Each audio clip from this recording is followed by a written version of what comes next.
Hi, Kaz. Hi, Gloria. Do we want to start?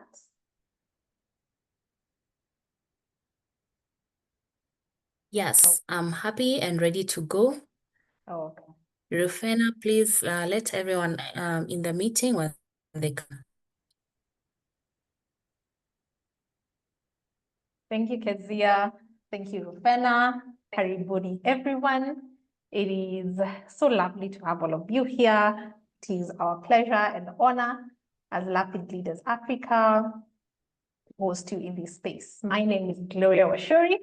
I will be your host for the fourth Purpose Dialogue. Thank you so much. Yay. Thank you. I know, right? Fourth chapter. Thank you so much for joining. Thank you so much for participating in this conversation. We have had 4 amazing purpose dialogues. The first one, we talked about purpose and turbulence. This is where we talked about purpose as an anchor, even when leadership feels so uncertain. Then we talked about purpose as infrastructure. This is where we reflected on purpose in practice. And last week we had storytelling. And as we saw, as Grace and Nemo took us through that, we all agree that stories are not just decorations. They really are infrastructure, and they really shape the stories that as organizations and as nations tell themselves. And I feel like I truly did not warn you about how good that session was going to be. It was a fire for me. I hope a few more people left challenged, left with new mindsets, and you've done just one thing towards the story you tell yourself, the story of your organization, and the story of your nation. So a bit of the flow for the program today as we dive right in. So we'll do a bit of the why of these purpose dialogues. We'll touch a bit on our road to the Women of Purpose Summit that is happening on the 4th of October. That is in 2 weeks, thereabouts, and why this conversation is important to us. Then we will invite our founder and CEO, Esther, who will then invite our guest speaker for today. Fair warning, prepare for your minds to be blown away. I am extremely, extremely excited for today. I hope you've packed all your excitements because it's gonna be a good one. So allow me to give a brief of why the purpose dialogues and why we are here and what our aim is. As Lapid Leaders Africa, we do a lot of work on purpose. The aim is to be a nation of doers, not just speakers. And we have already picked apart the fact that money is good, but purpose is the thing that drives human beings. It's the thing that drives organizations. It's the thing that drives nations. And so we did a lot of work last year that involved an award ceremony, which recognized 25 purpose-driven leaders of this country. We also did a ceremony of honoring the women on whose foundation this country is laid. And through all that work, we recognized that women have always been at the center of building. And so this has forced us to sit with the question, what will our daughters and our granddaughters say about us What did we build? What did we leave for them? Build on. That we are not just passing by, that we get to pass the baton, but what are we passing down? Yes, that is the whole goal of this. And that is why we have our Women of Purpose Summit, which is happening on the 4th of October, just to gather the leaders of this country to make sure that we are retelling the story of this country. And we are retelling it in a way that is progressive, in a way that is purpose-driven. Yes? We like that? Awesome. So I want to invite my co-host, Kezia. Kezia is an alumni of the Crossroads program, which is done by Lapid Leaders Africa. So I want, Kezia, I want you to tell us a bit about the story of the Crossroads and what it did for you, what season you are in, and what purpose means for you going through that program. In the meantime, I'd also like for everyone to participate in the chats and tell us what you're hearing, what purpose means for you, and what purpose-driven leadership for this country is for you. Yes, we can do that. Awesome. Kezia, karibu sana. Thank you. Thank you very much, Gloria, and well said. I really look forward to this discussion. I can't believe it's a fourth purpose dialogue. It has been a very exciting discussion. My Thursdays have been interesting in the evening just because of these dialogues. But before I introduce myself and before I answer your question, I just wanted to make a little bit of a clarification, and I think I'm feeling compelled to just add this clarification because I've had it many times, people asking why women. It's a really good question that I've gotten over the past few weeks. And the reason we are starting with women is because women naturally have the ability to birth ideas and nurture growth.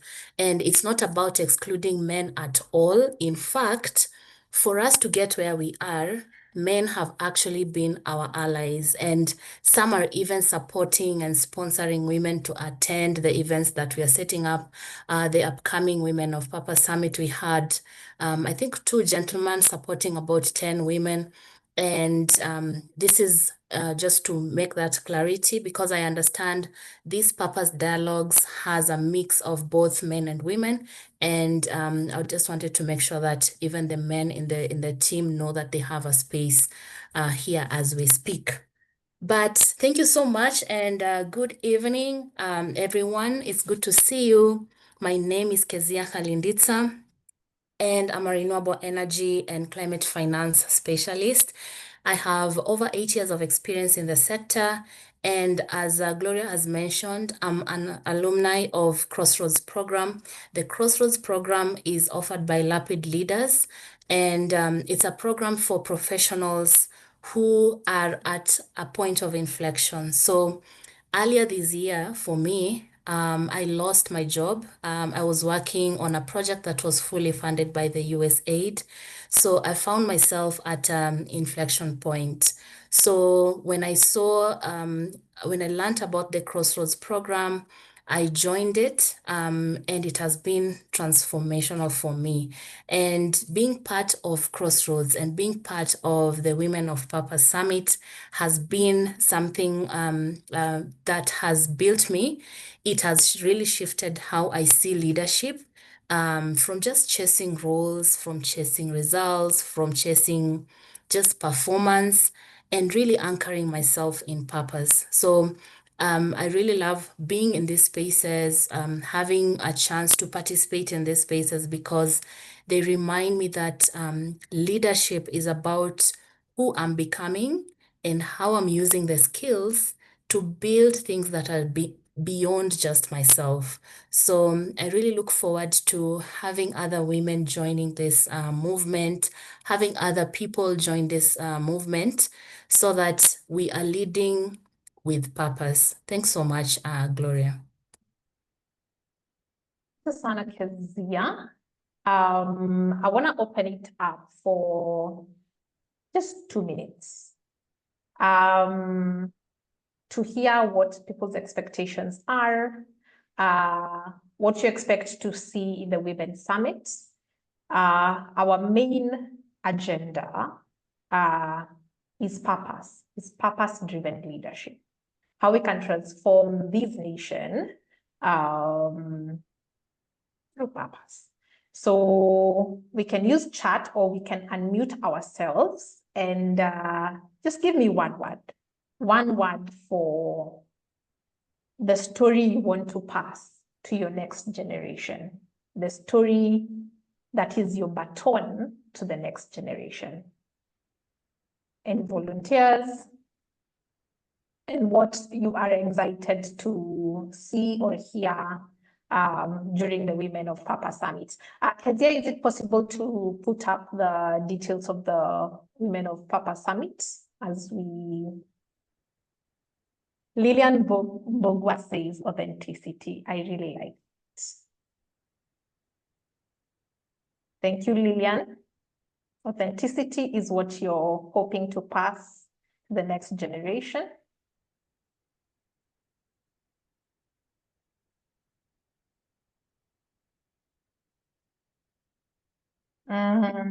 Lydia Murioki says resilience, that we really truly are on a normal day, a resilient country.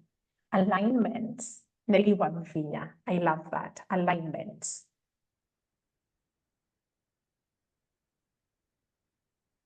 Yes, a few more. Self-discipline, that one I love. That we are disciplined to be doers, disciplined to be action-oriented. Courage, Diana says courage. Self-discipline was from patience. Diana says courage.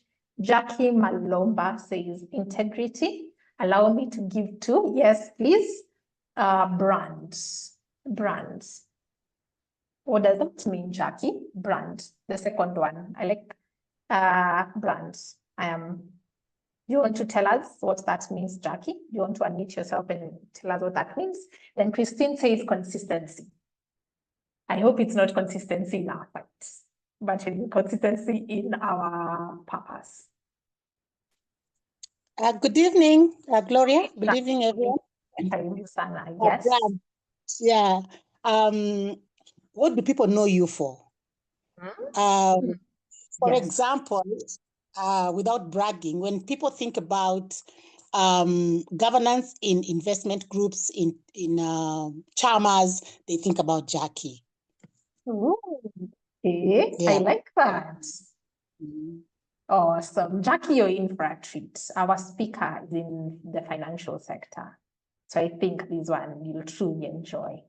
Lois Mogwe says excellence. I love it. That often when people think about profit versus purpose, there is a tendency to leave out excellence. That sometimes purpose is given a less than standard, but we only win when the purpose is led with excellence. That we, at the end of the day, there are boards we have to convince, and there are bottom lines to consider. And unless this purpose considers excellence, we might not win this war. So I love that, Lois. Excellence. Intentional. That will be the baton she's passing on is intentionality. Thank you so much. Kezia, has our guest joined?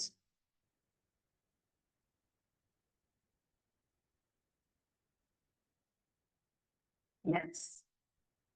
Awesome. Allow me to very quickly move on to the next very exciting part of our purpose dialogue. Allow me to introduce to you our CEO and founder, Esther Mwaniki. Esther, karibu sana. Esther is a phenomenal woman who I thoroughly enjoy working with and for. Esther Mwaniki is CEO and lead facilitator at Lapid Leaders. She is a seasoned writer, strategic risk manager, a civic innovator, a leader, and a generational healer. She is passionate about the development of people, processes, systems of organization in Africa. She has a unique eye for problems affecting startups and enjoys helping them tackle such problems and deal with complexities with an aim of building the structure that supports their growth. She also enjoys working with and developing entrepreneurial and civic leaders for the development of Africa. Esther has a rich extended working experience of close to 20 years. She started her career as a senior associate at PricewaterhouseCoopers, that is PwC, where she served for 5 years before transitioning to the role of manager based in the UK. Later, she came back to Kenya, where she served as an assurance manager for PwC and later moved to GTB Bank as the head of risk and compliance. Esther founded Lapid Leaders Africa in 2014. Some of the highlights in her career journey have been: she was recognized by the Obama Foundation and awarded as an Obama Fellow. 2, she was awarded an Africa Women in Public Service Fellowship by Oprah Winfrey. She was recognized by Africa Leadership Initiative, grantee of Ford Foundation, for running one of the most impactful leadership programs for the youth in Africa, that is Lapid Leaders Africa. Her core values are excellence and servant leadership, and she believes in going an extra mile in every task that she engages in. Ladies and gentlemen, please help me welcome Esther Mwaniki. Thank you, Gloria, for that fantastic introduction. Thank you, Kezia, for sharing the things that you've shared about the program. And it's nice to see you all here. And I'm looking forward to this conversation. But before I go, I have a question for Kezia and I have a question for Gloria. Kezia is leading the process of putting together the Women of Purpose Summit. And so she's the one who is behind a lot of the things that you will be seeing. And I just have a question for you, Kezia. What are you most excited about with regards to the summit? What are you really looking forward to? One of the biggest things, there are many things I'm looking forward to, networking with inspiring women, figuring out solutions for some of the issues that we have, and just birthing new ideas. But the biggest one for me is that this is not just an ordinary event, and it's not just going to end with, celebration. It's an event that's going to start a movement. And I am excited and I'm really looking forward to see what this movement is going to be about. So for me, the biggest one is just that it's not a normal event that, and just to mention Esther, I rarely take part in putting events together, mainly because of what it means at the end of it. It's usually events are happening, and after the event, it was an event, and then we move on to the next thing. But I took part in this because of the purpose it's doing, purpose behind it, and the movement that is going to start. So thanks so much for letting me be part of this. You're most welcome, and I love that. I have one more question, and then I will allow you to drop off. We visited a couple of weeks ago, and this is good context for everybody. A couple of weeks ago, we visited a woman that we respect greatly, who is going to be part of the summit, and she's called Mama Waho. And Karibu Sana Risper, and you're already actually on the spotlight. But let's just allow us for a minute or so to just have a conversation here with Kezia as you breathe. And though we visited Mama Wahu. Mama Wahu is one of those women elders that we respect greatly and who has spent her life in the space of education as a tool for social transformation. And we had such phenomenal conversations. One of my highlights, and I'm going to ask Kezia what her highlight was, but one of my highlights was I asked her whether she farms. So she has a farm and a small house that she lives in. And I asked her if she farms, and she told me, no, Esther. when I need to farm, I look for people to come and do the farming for me. And I asked her why. And she told me, I am a teacher and I am very clear on what I am called to do. I am not a farmer. And so my job is to think and to teach. And I love the sense of clarity with which she was talking about what what she does. And she gave us so many phenomenal stories about places that she's gone to, and what has driven her is that sense of purpose. Kezia, what stood out for you in that conversation? Thanks for sharing that. I never imagined being in the presence of such a phenomenal woman. It was so good to meet Mama Wahoo, and I'm really looking forward to her being part of this conversation on 4th of October. What stood out for me was how she really understood how the economy should work. And one of the quotes that she said is, we need to figure out how do we create, I'm trying to look for the exact words that she used. How do we create an economy of purpose? So how do we generate wealth? Then once we've generated this wealth, how do we distribute it in an equitable way? After we have distributed it, then how do we use it for good? I'm forgetting the exact words, but for me, that was very, very deep, because my definition of success most of the time had been to acquire more knowledge, acquire more things, acquire more money, which there's no problem with it. It's just that how do we now distribute the wealth that we have generated in an equitable way, and how do we use it to drive purpose? So that's a very big thing, and I look forward to the conversation today on it. Yeah, I absolutely loved that. That was one of my bigger highlights. And she was talking about that we need to redefine economics towards finding resources, adding value to resources, but even bigger, asking how do we distribute that wealth in equitable ways. And I love that conversation. I loved what she talked about around how, I think in 1995, she was in the UN. There's I think it's called Unga Now, that's normally done in September in New York. And she was invited to talk about poverty. And she talked about how she was given a speech, but she looked at it and she decided, no, this speech is not speaking my language. And the boldness with which she ended up having her own conversation is, for me, something that I look forward to hearing her talk about with him, the space of women of purpose. And that's what purpose does. It makes such bold leaders. And that's the thing that we intend to activate in that space. So thank you, Kezia. And I just want to take a minute, and I want us to all join me in this, in welcoming Risper Ohaga to this conversation for today. It's such an honor and a joy, Risper, to have you here with us. Thank you for making the time to join us. I am the one who's been tasked with the job of reading your bio. I'm going to read your bio and then I'm going to talk about you.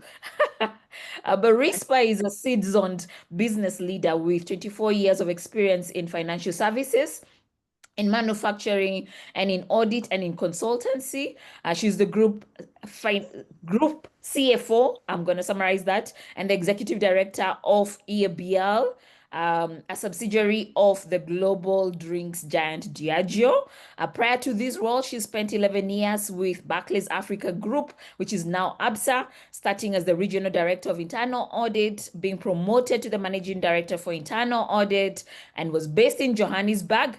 And in 2015, she joined Barclays Bank Zambia as the finance and strategy director, a role she held up to January 2020 when she joined Diageo. But before that, she started her career with KPMG Kenya, where she worked for 9 years and was involved in external audit, in internal audit, and consultancy. I think that's a place you and I align quite a bit, because we both started within the space of audit. And her work experience has seen her cover a number of countries extensively. Risper is an independent non-executive director of I&M Group PLC. I didn't know that. Well done. We celebrate you for it. Apollo Group, both in the financial services sector. She also chairs the Financial Committee of Women in Manufacturing. That's such a big deal, Risper. I am just loving reading this bio. And she's also a member of the National Steering Committee on Sustainability Reporting and Climate Change, led by ISPAC. Risper is a recipient of several awards, including Women on Boards Award in 2024, the CFO of the Year in 2024, the Inclusive Leader Award in 2024. 2024, Risper was just collecting awards, and they were well-deserved awards. She holds a BCom in accounting from the University of Nairobi, is a member of ISPAC, is a certified internal auditor, and is a certified executive coach. She's married to Peter Ohaga, and they have 3 beautiful daughters. I think I've met 2. And when she's not working, Risper enjoys traveling and I love traveling. And so I can see that similarity there as well. Is an avid reader. I love books and enjoys giving her time to others through mentorship, coaching, and volunteering. Please join me in celebrating the phenomenal Risper Ohaga. But even more than that, I wanted just to say something even before we hear from you, Risper. I met and heard of Risper even before I met her. The first time I heard about you, Risper, was actually when you were in South Africa, and it wasn't even in Zambia, and you're muted. But I remember hearing about you being in the space of Mrs. and somebody mentioning it while you're still in South Africa. And then I heard that you'd moved to Zambia. And when you moved to Zambia, we had a process of sending our young leaders on what we used to call an Africa experience. And we were sending this young leaders to Zambia. And this was the first time we were sending young leaders to Zambia. I'd never sent any young leaders to Zambia before that, but I loved Zambia. I'd done some audit work there and thought it was a beautiful country. And so wanted them to sort of interact with the country. But I was a bit worried about who they were going to be meeting. And I remember just one of our friends, a mutual friend, connecting me with Risper and requesting that she would meet with them. And it was a while back. I think it was maybe 2016, 2017. But it's such an amazing thing that she hosted them. She ended up even hosting them, I think, for dinner. But the bigger thing that I love about that trip, which was many years ago, is that now I see those same people doing business with Zambia today. And I think what it always reminds me is the power of intentional coaching, intentional mentorship. And I just wanted to start with saying a very big thank you. Thank you for the work that you did in that space. Thank you for hosting them. Thank you for inspiring them. But even more than that, thank you for the work that you continue to do in the country. I don't think there's anyone I know that is as intentional as you are with the coaching, the mentoring, and building communities that enable people to do more than work. So I just want to say thank you. Thank you very much. And welcome to this space.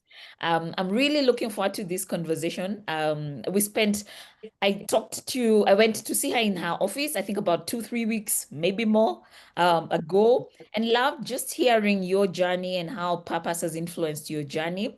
I also wanted to just say a very big thank you because I know today was a very big, busy day for you, and just being here. I think today was those days for many people, but it speaks to the value of just spending time inspiring the next generation and even the people that our peers. I think it's a very important work in itself.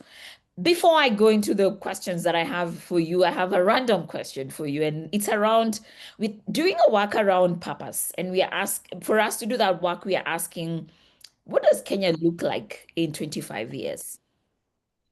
And so I want to ask a question in the context of your daughters, and it is 2050. What do you hope that they've caught from you? Esther, let me start by saying that 25 years ago, I was just starting my career, and a big influence on me was the dreams of my mother, the dreams of my grandmother. What they hoped for their daughters is everything that we have been able to do, to be financially independent, to be able to be in the workplace, to have a voice, to have an impact, and to also transform for others. My grandmother had to send my mom consistently to live with the relatives in order to get an education because she believed that is what would make a difference. My mom then got an education, but still had to make many, many sacrifices. And some of the sacrifices she made are the things that even as I traveled my journey and found difficult moments, I found hope and faith and confidence that if she went through that, then I can do it. So the first thing, looking ahead, one, for my daughters, the biggest thing I wish and hope and pray is that they will be kind. They will be kind people because even with all the technology, AI, and everything that's really rapidly evolving. It's the humanity in us that will make a difference. And so I pray that there'll be good people, they will be kind people, they will care for others. I also pray that they'll be fearless. They will have no limits. They will take every opportunity that comes their way, and they will, be free to explore every talent, gift, and ability that they have. And then finally, I pray that they will be happy. And I think for me, life is about your everyday experiences, and it's about, how do you leave other people feeling once you've been with them. So I pray that inside them, they will be happy, they will be joyful, they'll be deeply rooted, and they will have strong values and character. I hope I model that and that they'll be able to see that. I love that. I really love that, because I think at the root of it, what I'm hearing is actually an anchoring on values. That if they're anchored on values, what they do out of that is going to be important either way. Yeah. And so I really love that. But I also love what you talked about in terms of your parents and the role of your mother and the sacrifices that they made in you being where you are at today. And we talk about this a lot in a lot of the programs that we do, because I am a strong believer there is no one who is self-made. There is sacrifices that have been done and made for you to be seated where you are. And I love the fact that you're saying that your grandparents, your grandmom and your grandma and your mom's sacrifices are the reason that you're seated here. And I see that in the context of you sitting here is also a sacrifice. And I say that because many times people hear the word sacrifice and just imagine our mothers and our grandmothers' sacrifice. But in the context of everyday life, there is no way you can have an impactful life and be able to inspire the next generation, in this case, your children, without some form of sacrifices being done. And so I really celebrate that. And then I love the idea of them being fearless. I think the world is great when you have fearless women around you. And I think if picking that up, I would describe you as a fearless woman, Rispa. I think you're fearless in, there's fearless in doing, but there's fearless in living. I think you're fearless in living. And Yes. I say that you're fearless in living because I've spent time around you, and what I hear you talking about and the choices that you make, they embody fearlessness. And I remember, and I'm not sure if you can hear me well, or it's the internet on my end that keeps disconnecting, but I'll keep going. I still remember there's a session that we did with you a couple of months ago, and no, a couple of years ago, Yes. maybe. Partners breakfast. And I listened for what I'd like to listen for what stands out for people. And I remember one of the things, and I think it was when Caroline Durango was talking about it, and she was talking about the choice that you made to go to South Africa and to go to Zambia, but it's even how you made that choice in terms of including your family and how you explained it that had such a high fearlessness to it. So I do think there's fearlessness in doing. I think there's fearlessness in living. I think you're in the space of fearless living. And I see it in the choices that you make, even in terms of the work that you're involved in. You're paving your own path, and that's a fearless living. And so the first question that I have here is, when you think about your early experiences, and you may have mentioned this a bit, what would you say has shaped your sense of purpose and leadership identity the most? So I think maybe let me touch on 2 or 3 things. I talked about my mom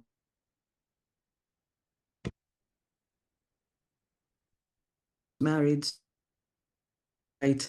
But she got married and quickly got 3 daughters, and by 27 she had 3 little girls, but she had not had a chance to go to university, and she got a scholarship to go to Canada to pursue that. Her youngest child was 9 months, her eldest child was 6 years. And so talking of fearless, between her and my dad making that decision was very big. And it meant a lot of things. It meant her and dad aligning on this is the right thing to do for our family. But it also meant giving us up to other people to raise us And that didn't always go well. You landed in some very tough situations, sometimes sleeping outside, taking care of each other. And, my dad coming to the rescue, my grandma sometimes also picked us up and we went to the village with her. And then finally, my dad saying, okay, my children are suffering. I want to stay with them. And him bringing us to even live with a relative was reminding me the other day before he finally, because he'd also gone back to school, before he finally now got a job with a house and he could bring us to live with him.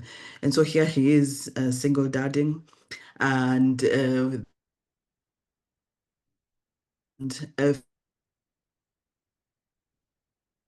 not there. But dad takes us to currency. And, back in the day, currency, for those who know, was a Model C school, former white people, very posh, people speak English, and I don't. And the first thing he does is he teaches me how to pass the interview, because there was an interview in my head. I still remember that it was on a stage. It maybe wasn't, maybe I was just small. But I remember thinking I was on a stage and dad has drilled into me the questions. They'll ask, what is your name? In Luo, it means Nyinginga. And then when they say that, Wow. you should say, and he took, I went, but that wasn't the end because language. And so you get to school, you don't understand. So you're scared and you're not really catching on. Even if you're clever, you can't communicate, you can't understand the language of instruction. And dad taking the time to teach me. Of course, the first time I came in last. The second time I started to climb up somewhere in the middle. And by the end of the year, I was topping. And, just him constantly reminding me that you can do this. You are clever. You can do this, and taking the time to do that. So I think for me, just thinking about those two things and even carrying on in my life is one, the examples they set, mom having the courage, dad supporting. I only knew later how hard it was for mom. She couldn't communicate to us. It was 4 years.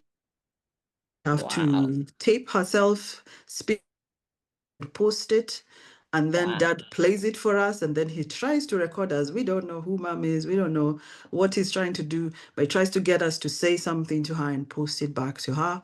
And that's how it was over 4 years until she came back, and she then had 4 more kids, and Oh, life wow. then happened. She went ahead to do her master's.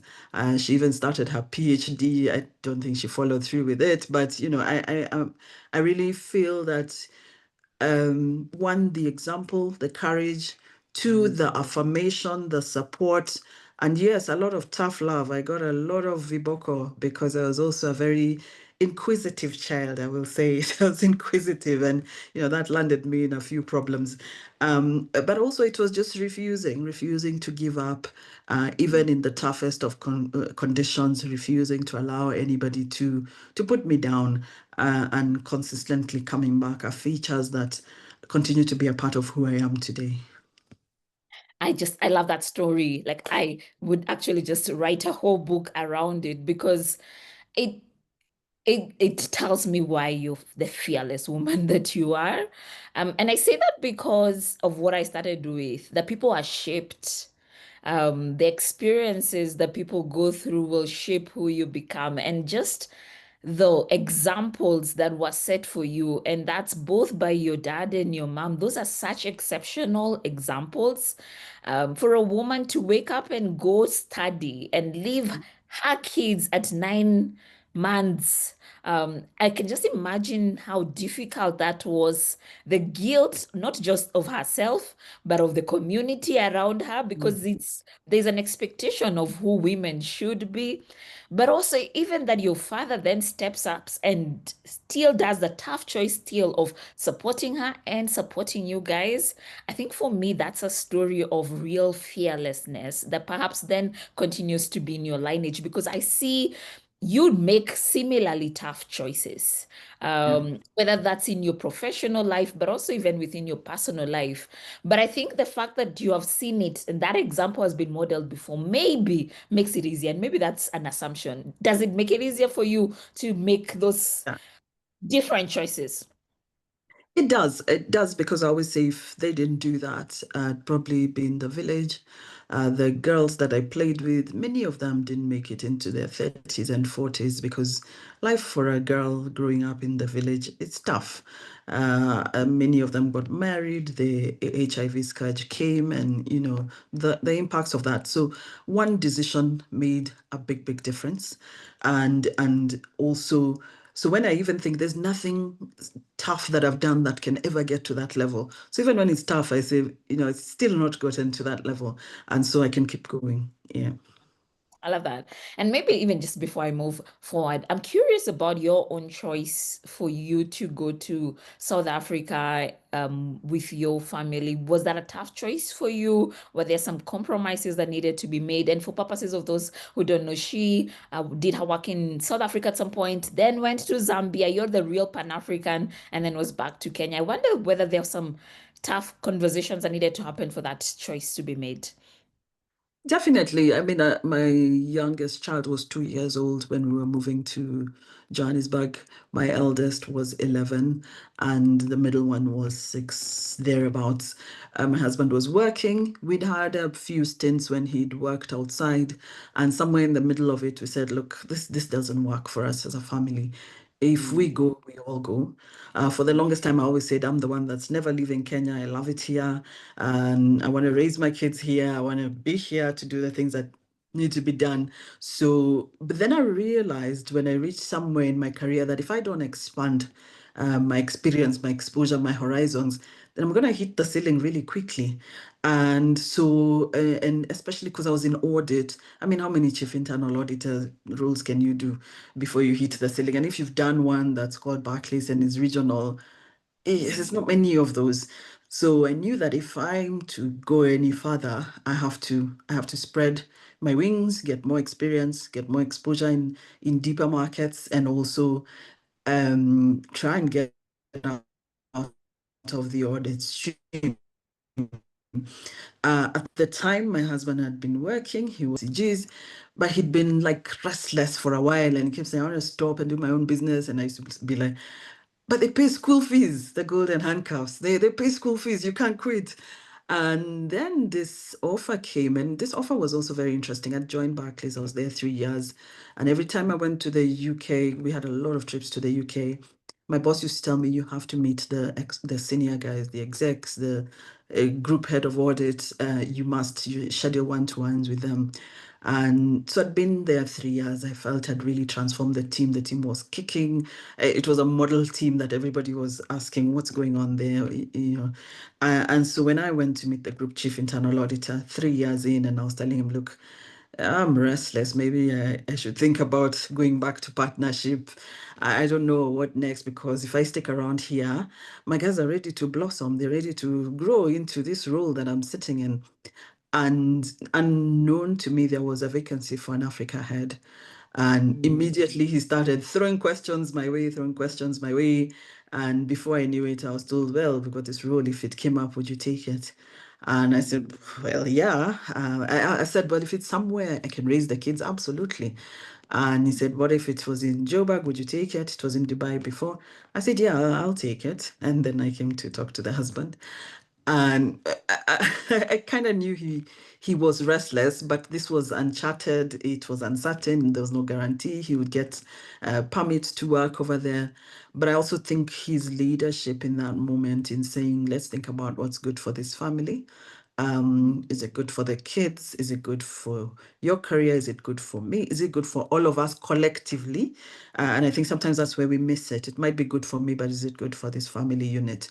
And so really him, when making all those decisions, I have to credit him, because I kind of get into the feelings and emotional space, and he's logical. And I'm like, but what about the children? He says, they'll be fine. Children are very adaptable. Now let's think of whether this is the right thing or not. And so that was the big conversation. We then did the pros and cons. There were sacrifices. We were a 2-income family. Now we became a 1-income family.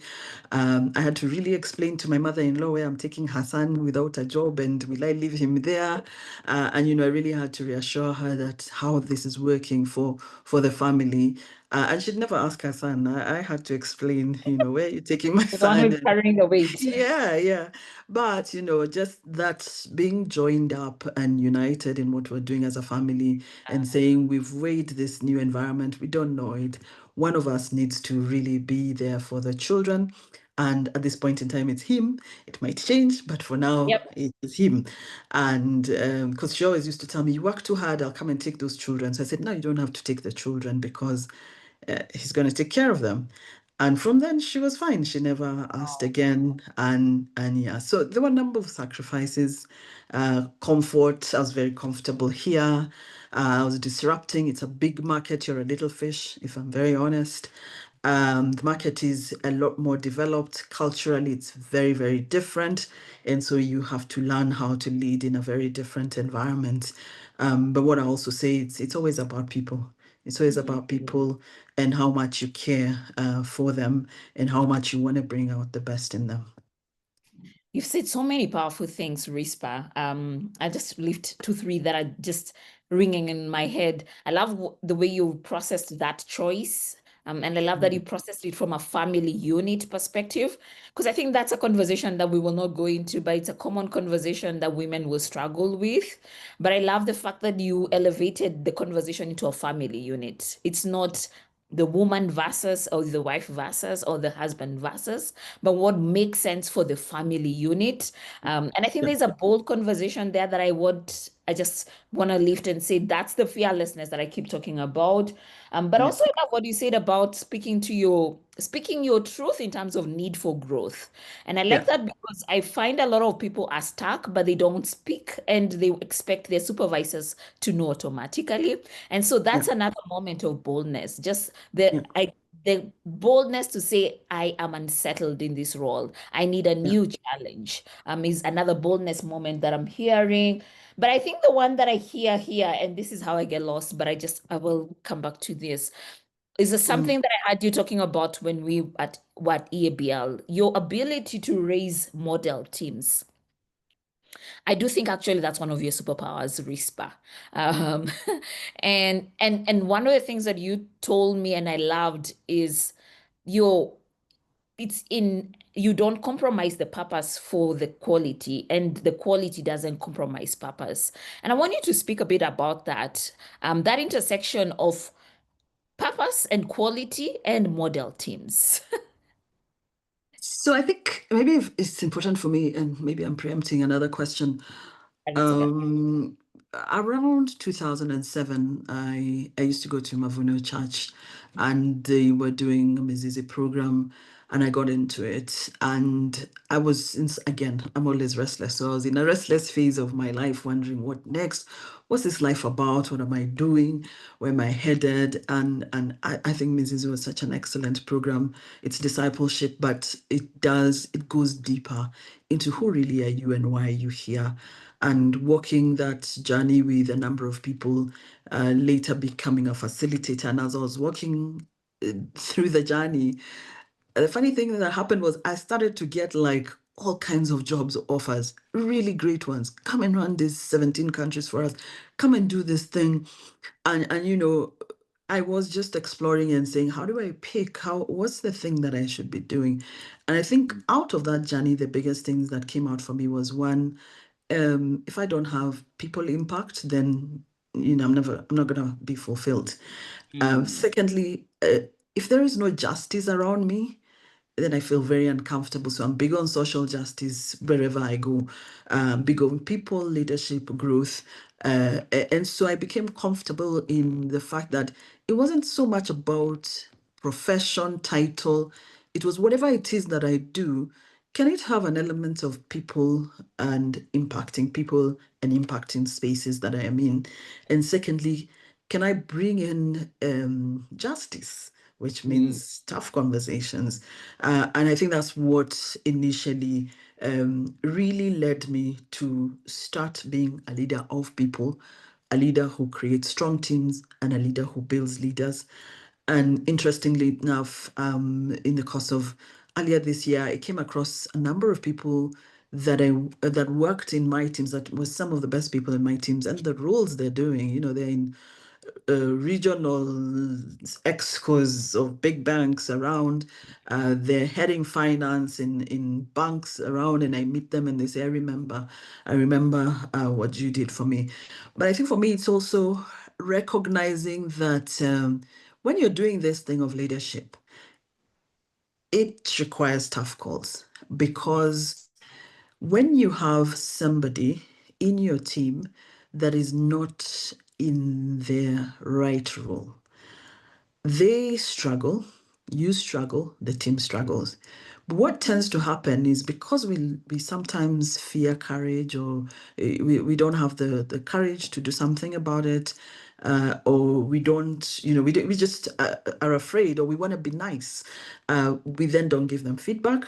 We don't help them figure out that, yeah, this is maybe not helpful for anybody around here. And it's a tough journey.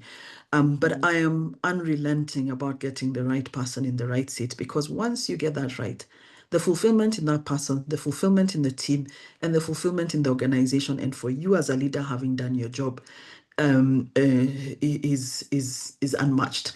Does that mean the person that you have had to relocate is useless? No. It's upon you to free them, release them to find their purpose, find their space, and enable them to grow and thrive.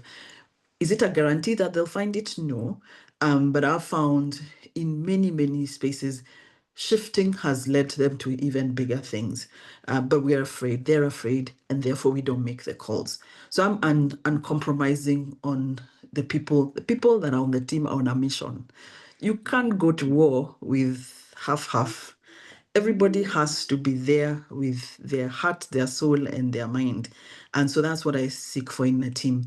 But what do I give to the team is clarity, that I care for them, and I care for them deeply, and I care for the things that matter to them. And once I lock into what it is that matters to them, that is going to be the first priority. But we will know that for us to prioritize the things that matter to us, our work cannot be questioned. So that's our baseline. Our contract is we give our 100% and we take care of ourselves. So if, for instance, when I worked in South Africa, a lot of the ladies struggled because help is difficult to come by, and a lot of them had to send their babies back to the village. And I said, we're going to do flexi work. But that means that I don't get to solve everyone's problem. I know your children will be sick. Let's solve for ourselves. If my child is sick, I know I call someone in the team, they sort me out, because I know next time I can call them. And it worked like clockwork so well that when someone dropped the ball, I didn't have to call them out. Somebody in the team would call them out and say, you're messing this thing up. We need this thing to work for us. So I think for me, that is a thing. Sometimes it takes a little longer to find that sweet spot where everybody on the mission is committed. But when it works, it's absolute gold. And it doesn't even matter if people then move out to greater opportunities or challenges. Others who come in, find the mission is established, they find the ethos, and they join it. And so I'm never afraid even to release people, to recommend them, to send them to bigger assignments. I'm quite happy to do that. I'll even coach you for your interview. Yeah, to your next role, because that's part of leadership as well. And for me, it was back to that journey of, what is my purpose? And my purpose is beyond one role, one organization, one individual. Is what is good for you. You've served what you need to serve here. How do I release you and give somebody else the opportunity to also come in and have an impact? I love it. I love it, and I hear the same things. I love the sense of purpose, and I think what you're lifting is the power of the sense of purpose. That clarity of what is important to you then drives a lot of the choices that you make. It drives the work that you do, and that clarity of the sense of that for you, what is important in terms of your sense of purpose is growing people and a sense of social justice. And I think, and I lift that because in today's world, there's a lot of greenwashing of purpose. So sort of the idea of purpose as just a thing that we all talk about. Everybody has a purpose. But I think what I'm hearing you say is honing in on your purpose, not for the organization, not for saying, not for people seeing, but for yourself. And then what that does is then drives the choices that you make with your personal and professional life. And so I think that's one of the things that I wanted to lift. The purpose is not just for the sake of you have a nice document that says this is my purpose statement. That at its best, it impacts how you work. At its best, it impacts your relationships. At its best, it allows you to be even. And I think what I think I'm hearing you, Risper, say is you could be in EABL, you could be in Kamau and advocates, and the same thing would happen. And I say that because as a country, we love big names. I want to be working at EABL. I want to work in Barclays, which is important and great. But in reality, the bigger picture for you from what you're describing is not the Barclays or the EABL. It's in what way are you growing people? In what way is your role activating social justice? And I think that's a big thing that I want to celebrate. And then the second thing that you've said that I think is equally important, especially for purpose-driven leaders, is that willingness to make tough calls. I think there is a sense in which sometimes people think about purpose as a soft thing. That means that you can't make tough calls. And I like the way you're thinking about that tough call. It's that if this person is not aligned with the role, is not aligned with the mission for the day, there is you keeping them is actually locking them out of their purpose. And so enabling them to find the spaces that they would thrive is something I'm hearing. And then the last thing is around what is the mission? And how do I look after you? And that marriage of those two is a very powerful thing, because if you have clarity of what matters to the team, and they have clarity that for us to be able to achieve those things that matter to you, we must achieve this mission, then they're able to collaborate, I think is what I'm hearing. And moving forward in terms of just thinking through the corporate leadership, and I'm sure we've talked about some of those things. I think Actually, I think we've talked quite a bit about this. I'm just going to lift one question only there, and then we'll move to the economy. When you think about the challenges, and you may have mentioned this, but just any other challenges you may have, but what are challenges that you've faced in leading with purpose, and especially in high pressure corporate environments? Because that's where you come from. You come from spaces, finance is high pressure. You have targets, you have deadlines. So what challenges have you faced, and how have you navigated those? Yeah, I always say it's hard for me to think challenges because once it's past, it's past. But We're similar I in think that way.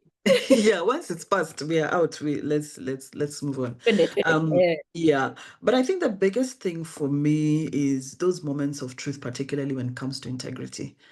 And I say that because organizations, corporates, they're just bodies like people. They have moments when, something looks nice and it will help me and I can rationalize it.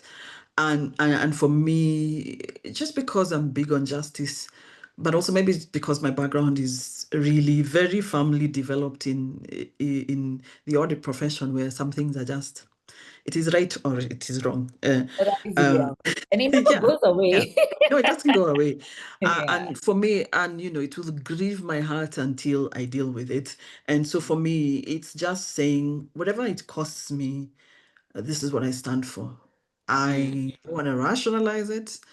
I can even second guess myself, but I know what the truth is here, even if we all don't want to admit it. But I'm going to have to take that path. Now, is it a stubborn determination to do only what I want? No, there's some wisdom where sometimes I am wrong and I have to go and reflect and think about it. But there are some things where, this is a moment of truth. And if I get sucked into this, I'm never gonna be able to walk back on this one. So I think that for me is constantly having that courage to say, from where I sit, and I've had to say it a few times, we can disagree on anything else, but this one, this is my position. Yeah. And it is days of heartache, no sleep. My husband becomes a therapist because now I have to really open my heart and I don't know where else to. But for me, that's a big one when it comes to integrity. Also, I think I've grown over the years around that piece around wisdom. As a young person, my love for justice was very feisty. And so I would take people on. I remember even once taking on, somebody quite senior and saying, "You've said all these things, but this is what I'm hearing." It was far-reaching from the organization. I just said, "I don't feel safe because of what you've said. This is how I'm hearing it."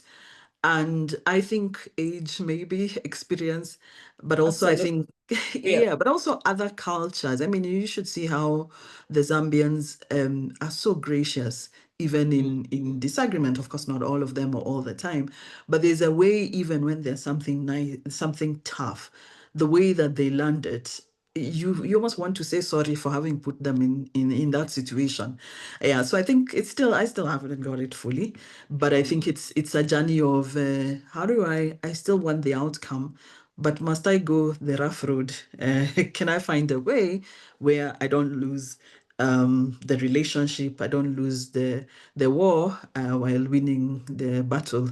Yeah, Yep. so I think that's been a constant growth journey of my desire for justice and fairness, and the passion for it doesn't become a blunt instrument.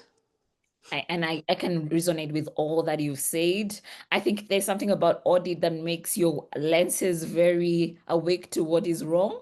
And I think it's an asset, but also if it's not well stewarded, it becomes a stumbling block because the world is not black or white. I was sharing with a team, though, I was in a meeting where President Obama was actually sharing this recently, and he was talking about two values that he holds dear. And he called imagination, he says sometimes he calls it prophetic voice, but also pragmatic. And he says that prophetic imagination needs to also be held with pragmatism. And I loved that because people who see the world in terms of imagination and see it in terms of possibilities, and that's a space of justice, it is very easy to lose the pragmatic lens. And so that dance of balancing the two is a reality that I think we need to constantly do the work for, while at the same time not losing yourself.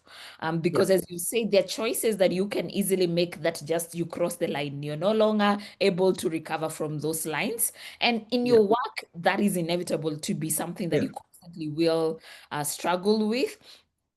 But I want to move towards a bit of economy conversations, and let me invite all of us to share your questions, your thoughts. What are you hearing within the chat room? Please engage with us. I want to hear some of the things that are standing out for you. Please share with us some of the questions that are coming through from you. I am learning quite a bit. I hope you're learning as well. I am enjoying this conversation quite a bit. I hope you are as well. Please share within the chat room what are your takeaways? What are you hearing? And what questions that you have? I want to move towards something that's really passionate. I'm really passionate about, and I think you are as well, because of that social justice piece. I have always known that I can tell social justice people there's a thing we are triggered by that is similar. And I was having a conversation with the cohort that I'm working with at the moment, and I was telling them, I am convinced that we need to reimagine the economics, not just in Kenya, but globally. And this is now, you see my voice has started to go up. But when I look at the banning that happened, I think there's some place that they banned their parliament this week. Nepal. Nepal. And this is the second one that's happening in the recent past. At the core of those things is we've built inequality into our economics. And I think when I think about the pandemic, what the pandemic did, it ended, but it didn't end, because what it has done is it has accelerated that inequality. And so people are thinking, we work for a few people. This thing ain't making sense. And the reason I say that is it's at the core of the work that we need to do when we think about our purpose economy. How do we build an economy for a few and for many people that enables us to have more justice, more equality? Because if we don't, in truth, whatever happened in those countries are not very far from the nations that we represent. And so that's the context of these conversations that we are having. But before I go into the bigger picture of the economy, I think about corporate also a lot. My background is corporate. Worked my first 10 years in corporate, and you've done your 24 years in the corporate space. And one of the things I constantly talk about is the power of corporates and private sector in this market. We give you all our money. Now at least I can say that. The little and a lot more money that are in this context, are in this country, got part of it goes to our private sector. And I say that because I do believe private sector must carry responsibility with it. But perhaps ideas. What ideas do you see corporate work could do to help reimagine Kenya's economy so that it serves not only the shareholders, which annoys me? This is those questions that I could go for 5 years, but also serves whether that's the employees, the communities, but even more importantly, future generations. And I think about EABL, I think about Barclays, I think about all the other companies. You want to be here in 2050. So there must be things that you invest in today that enable you to be doing business in 2050. Mm. So Esther, this is such a tough question because there's code of whatever and the rules of engagement. But maybe let me say two things. Each one of us has a place and a role, and therefore there's a role for corporate as corporate. There's a role for government, and there's a place where they meet. And I think the place where they need to meet is policy and is in robust conversation around what policies will support this country, will create jobs. Because right now, by the way, when you see those guys, guys out on the street in protest, we haven't given them any chance to make a living. We have to have policies that allow them to make a living. And, for all the noise and even inequality in South Africa, what I saw was that you could start a business and make a living. You could be a plumber and your call out is 1,000 rand, and you're a respected professional, properly trained, delivering a service for which there is respect, and you could actually go start the business, pay your taxes, and if you're owed a refund, it comes back. It worked. Yeah. Now, is it perfect? No, they've got their own challenges. It's a far bigger problem, etc.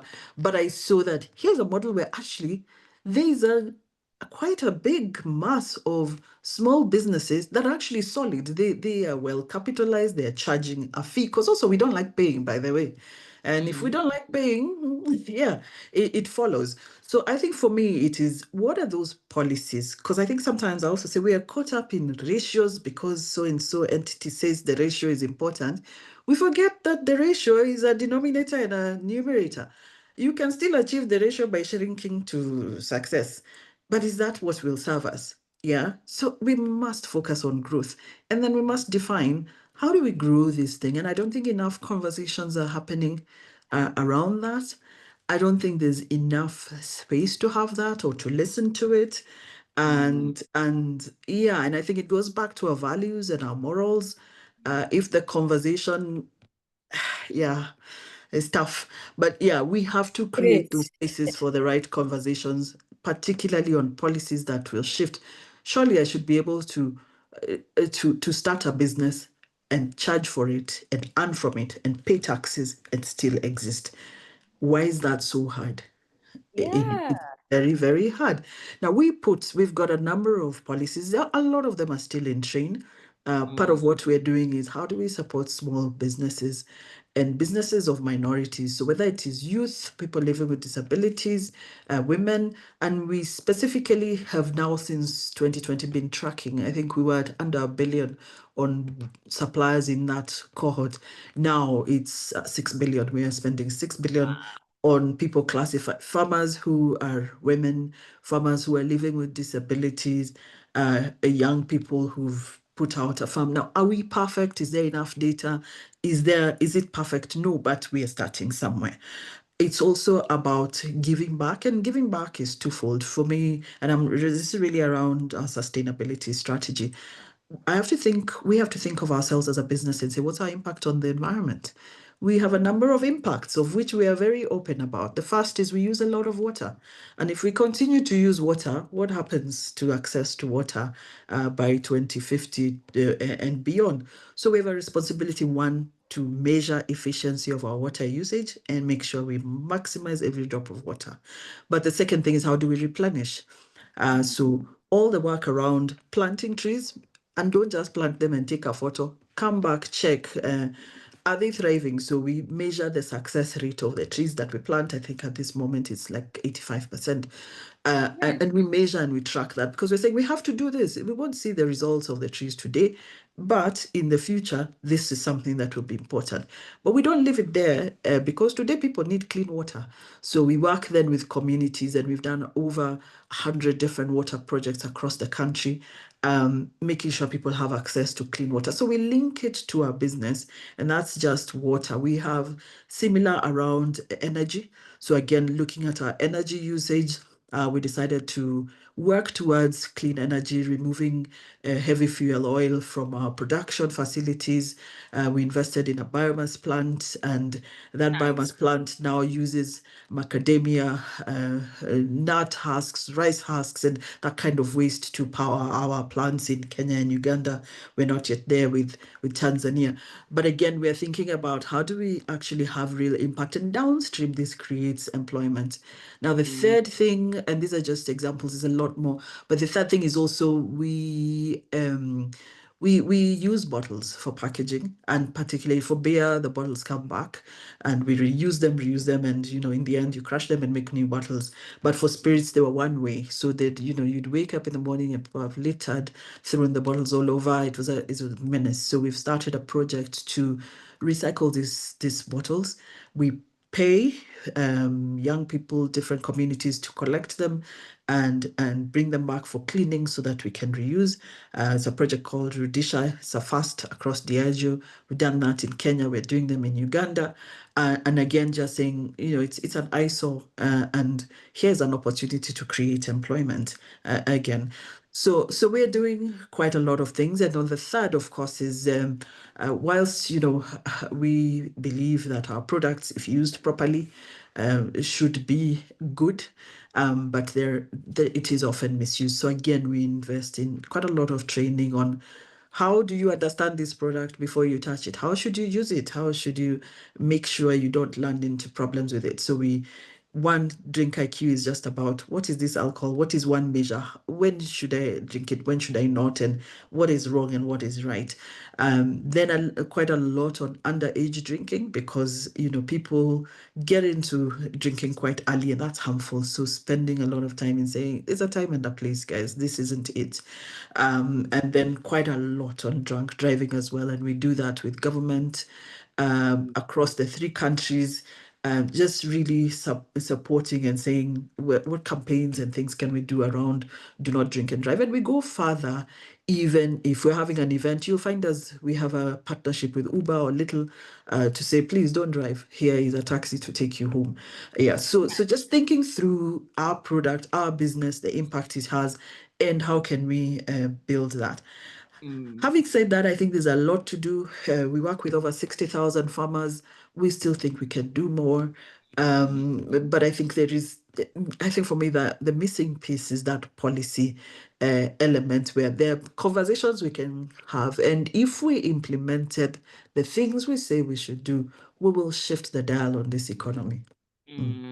I love it. And I know this is a difficult conversation. And let me just tell the people that this is one of the bigger conversations that we'll be having at the Women of Papa Summit. But I hear you say some important things that I want to lift. I agree with policy, because if you look across, what are the policies, tax policies, and even other policies that would actually accelerate the impact that we would have with youth and future generations is a real conversation that we need to have. But I also like what you're lifting in terms of procurement as a pathway for driving change. I think that's an easy one for organizations to sit with. And I have conversations with a lot of heads of procurement and ask, what can we do to be able to accelerate this? Because if you can move from 1 billion to 6 billion of underrepresented people, then you're distributing wealth in one form or another.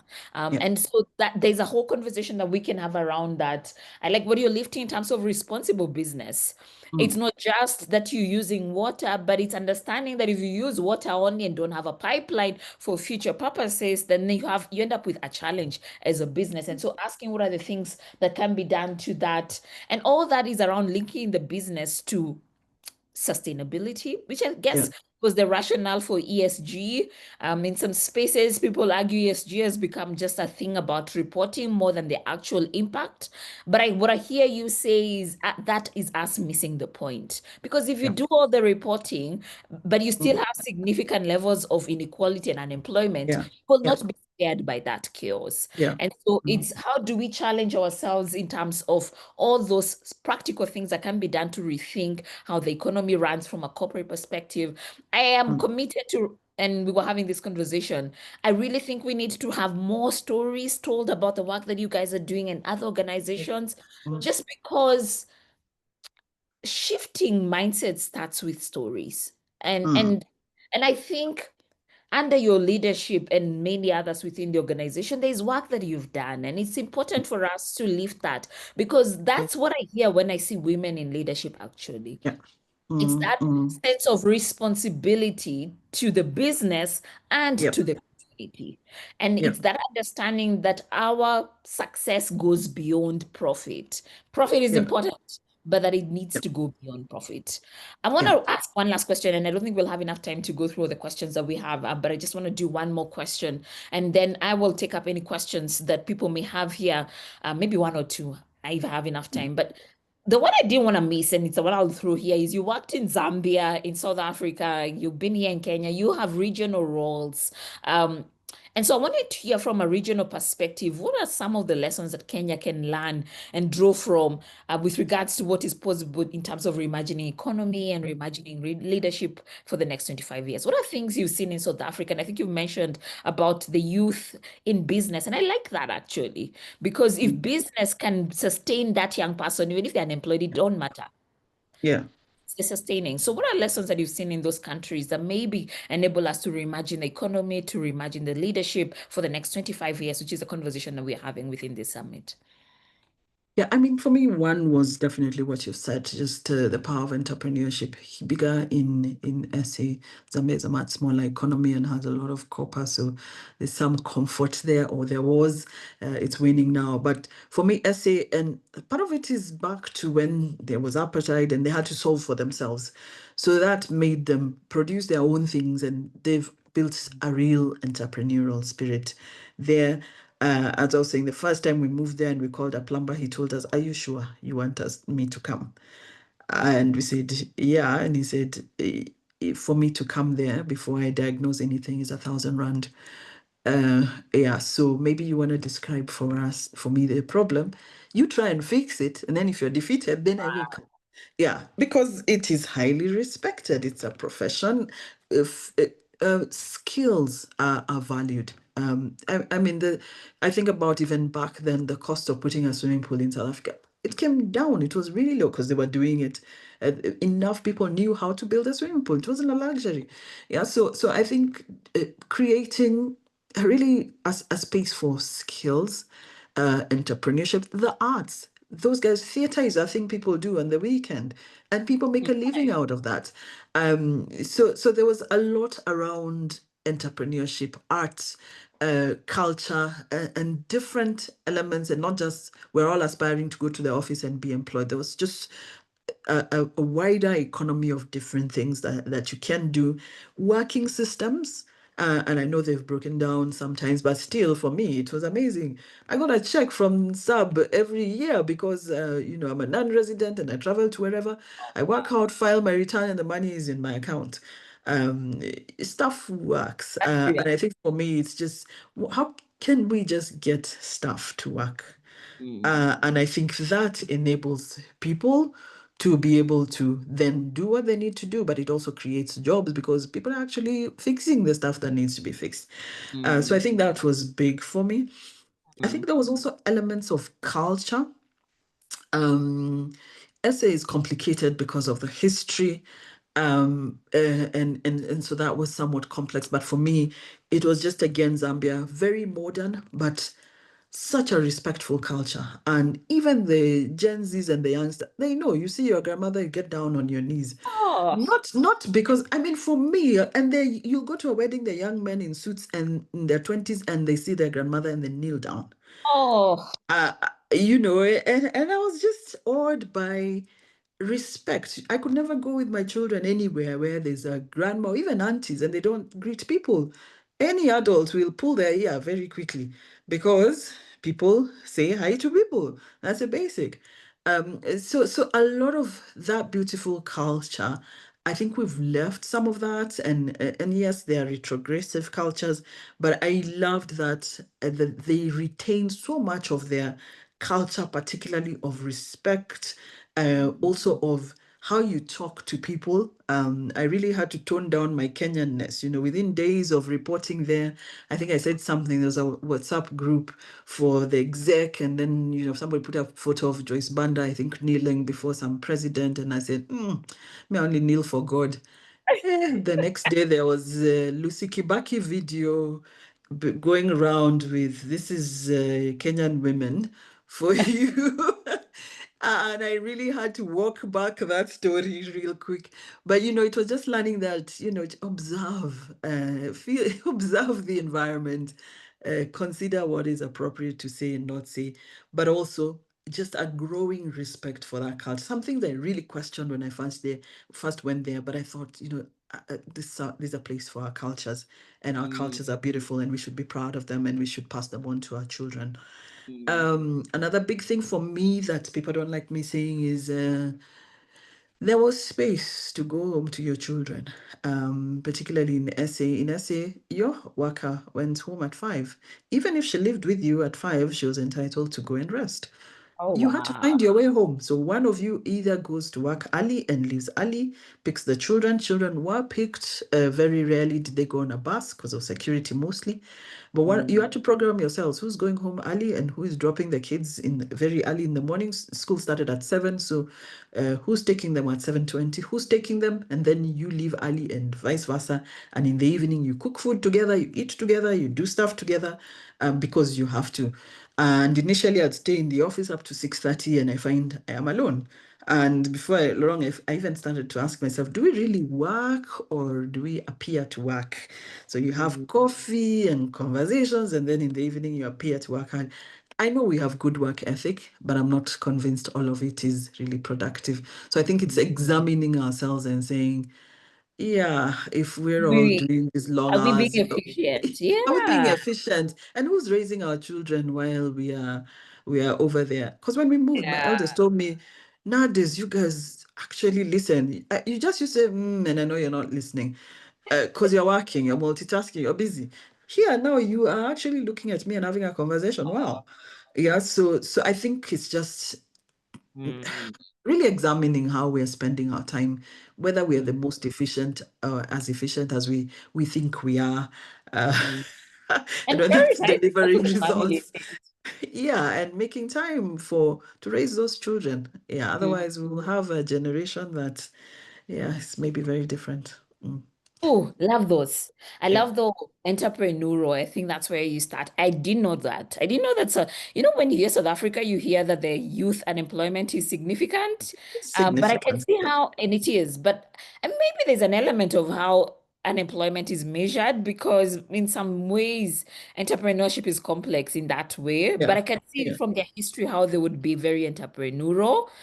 It sounds to me that actually they have quite a bit of practices that are also very connected with the West, because also in the West Mhm. where you need to figure out your hours, who is Mm, coming to pick the kids and who is going to be in the house mm, early. It's in the West also you will find that you're the plumber in your yeah. own house. Mm, So I like that. And it's a conversation, and we won't go into this, but it's a conversation that we will actually host within the summit around how do we make entrepreneurship work. I use the word hate intentionally. I hate the idea of we are hustlers. There is no way hustling will help our lives. Me, I'm allowed to say such things. Hate it. Um, how do we build structures that enable entrepreneurship to actually thrive? Is a mm, question that I think we need to sit with. So we move away from this thing that is a thing that we're excited about, but does not have the systems to enable it. And so I think yeah. what I'm hearing you, and I'm going to give Kezia that job to find somebody, can we figure out what some things that South Africa is doing that have enabled entrepreneurship to work Yeah. systematically and Yeah. structurally? I Mm, love what you're saying about the creative economy, and I think some of the team members have constantly been raising that. Last week we were hosting a webinar around art. We had one of the people was around is somebody who runs an organization that is in a space of art in education, and she talked about how Kenyans are creative. We need to figure out what it looks like to build an economy that enables that creativity to actually become a livelihood. And I think there's a start in the space of influencers, but there Yeah. is a lot of untapped possibilities. And so, again, that's something that we need to explore even as we walk into the summit. I love what you said about systems that work. I tell people I have to leave the country every so often because my brain rests. And that doesn't sound like a real thing. But the last time I was, recently, I was in the US and I ordered an Uber. And I was just thinking, oh my God, when will this Uber call me? Are they going to show up outside my house? Like those things that Uber makes us think about, because the Uber driver will call you, because the Uber will tell you, unaishi wapi, you put it in the map. There's just something about systems that work that create room to even think. And so I love that whole idea, and asking what are systems that we can do work in, that even if it's small systems, and make our lives a lot easier. Culture, I love that one. I tell people that I'm nowadays watching Japanese movies because I love the way they bow to their elders. And ultimately, and this is something that we will talk about in the summit extensively, culture determines economies and also governance. Zambia's governance is driven by their history as far as culture goes. And so what are the cultural things that we need to think about, are things to talk about? And I love what you're talking about, time, and asking, are we efficient with time, and are we prioritizing even the families? Because it then allows that balance to be embedded in the systems that we have. I want to pause there. This conversation can go on for long. In fact, I've not covered all the questions, but I think we have covered enough. And also time is not on our side. I wanted to just pick up a few thoughts, a few conversations, and Kezia, you're going to help me with this. And so I'm going to just allow Kezia to join us. Kezia, and as I add you, what I want to hear is, what are some things that are staying with you? What are some things that you're picking up? And Glory as well. And I know we have 5 minutes. We're gonna just finish by 9:05. So let's just start to wrap up in terms of what are you hearing and what are thoughts that you're picking up from the chat room. Thanks very much, Esther, and thank you, Risper, for that very interesting conversation. I've learned a lot. Let me just highlight a few. I had posted them in the chat. I'll read them out. That what has landed for me is, the first thing is that Risper has really reminded me that values are a true anchor for leadership, and therefore being confident that I can lead from my values and just pick it up and run with it, make sure that I understand my values and lead from that. The other thing is corporate leadership being human leadership, and you pointed out very well that she is a builder of teams, and I really love the fact that she mentioned there's a time that she built a team such that even if one person was dragging the others down, they can call out that person. So beyond profits, the most lasting impact comes from how leaders build people, how they nurture culture, and how they model integrity. And then in terms of economy, it is shaped by the choices that the leaders are making in the spaces they are in. And it goes down all the way to the communities and even the nations, even the nation at large. So we can see that in the examples she's giving in South Africa, in Zambia, and things that we can emulate here in Kenya. And lastly, the one thing has landed for me is purpose in pressure. Being a mother of 2 young boys, I totally resonate with everything she has said. Some of the decisions that you have to make can really be under pressure, or things that you have to consider your family, and how do you incorporate them in the decisions that you're making. And that even in high stakes corporate spaces, it's really possible to remain purpose driven if we anchor in ourselves in our values, and if we refuse to be swayed by things that are not aligning to our values. So I'll keep it as say what has landed for her. Thank you so much. Those were such fantastic takeaways. And I don't know if Gloria, you can add one more, but I love those things that you've raised. And I don't know if there are any questions that you would like. We'll probably just do one question, but let me just also start to say a very big thank you to Risper for the time that she's taken to join us for this phenomenal conversation, for who you are. I am very driven by who people are, even more than the titles that they hold. And I talk with people who I know that who they are what they say they do. And so I want to celebrate you for who you are. And I want to encourage all of us to please interact with Risper. Follow her LinkedIn. She has a lot of wisdom. I think we have literally just touched the hem of the garment. Kidogo too is how far that we've gone.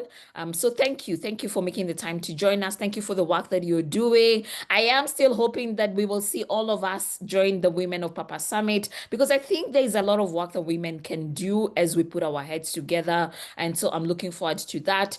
I wanted to pick one question, and then after that, we can release Risper and myself so that we start to wrap up. Is there any question that has been raised that you think would take us 2 minutes to answer, or do we pick up the questions and the comments and perhaps respond to them later on? Gloria? Risper, when are you starting a podcast? Good question. I haven't thought about that one. I haven't. Please start Yeah, thinking. I am your first subscriber. These words, man. Thank you. no, thank you. It's never occurred to me, but yeah, I will take it under advisement. Thank you. Oh, that would be so awesome. I am on board with that whole conversation. I think I'd love to see that. I think that's a good place for us to pause. There will be a podcast that she will be thinking about. No pressure, Risper. Not a question, and I wouldn't pose it, but it's a question I'd love to sit with at some point. How boards can accelerate purpose, because there's what management can do, and then there's board. I don't think we got into the board level, and we will not do that today. But I am very curious about that, and I will probably even reach out to you to have that conversation, just because I'd love to hear your thoughts on it. I think this is a good place for us to park. A big thank you to everybody who has interacted with us. Thank you, Risper, for sharing your wisdom. Thank you for sharing your comments. I want to release myself and Risper and allow Gloria and Kezia to close. Risper, your final thoughts? No, first, let me just thank you for joining. I see many people that I know. I can't name everybody. Some are people that I coach, people that I've met in different spaces. So I don't take it for granted that you have come to listen. And then I want to thank you, Esther. You've been at this for a long time. I haven't seen anybody with such staying power, such passion, such commitment to make a difference. And it is my hope and prayer that the fruits of your work will show and will continue to show, because I know they're showing, that your impact will be multiplied. I've been watching you for many, many years as well, and I'm very proud of you, very proud of what you're doing. And yeah, I know someday we shall do big things together. I just need to figure out when and where, but definitely looking forward to having more impact and changing our country, our continent. Yeah. Thank you so much, everybody, for coming. Thank you, Risper. Appreciate it. Over to you, Gloria and Kezia.